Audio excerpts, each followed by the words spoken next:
যুদ্ধবিরতির পরে গাজায় শান্তি শৃঙ্খলা ফিরিয়ে আনতে তৎপর হয়েছে ফিলিস্তিনি প্রতিরোধ আন্দোলন হামাস।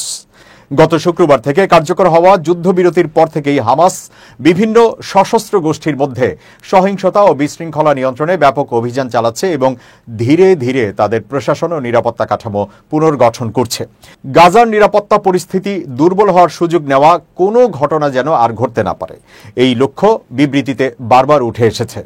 রয়টার্সের প্রতিবেদনে বলা হয়েছে, সাম্প্রতিক অভিযানে হামাস ৩৩ জনের মৃত্যুদণ্ড কার্যকর করেছে। তাদের বিরুদ্ধে শাসন কর্তৃত্বকে চ্যালেঞ্জ করা এবং বিদেশি শক্তির সহায়তায় কাজ করার অভিযোগ ছিল। রাফা অঞ্চলে হামাস বিরোধী এক নেতার বিরুদ্ধেও অভিযান চলছে। হামাসের দাবি, এইসব ব্যক্তি ইসরায়েলের স্বার্থে কাজ করে গাজায় বিশৃঙ্খলা তৈরি করার চেষ্টা করছিল।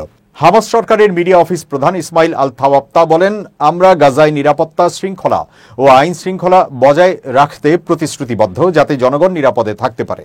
তিনি আরও জানান, ভবিষ্যতে যদি স্বাধীন একটি ফিলিস্তিনি রাষ্ট্র প্রতিষ্ঠিত হয়, তাহলে হামাস তাদের অস্ত্র সেই রাষ্ট্রের নিয়ন্ত্রণে তুলে দিতে প্রস্তুত। তবে গাজার শাসন কাঠামোকে নিয়ে সিদ্ধান্ত গ্রহণ হবে শুধুমাত্র ফিলিস্তিনিদের মধ্যেই, কোনো বিদেশি হস্তক্ষেপ ছাড়া।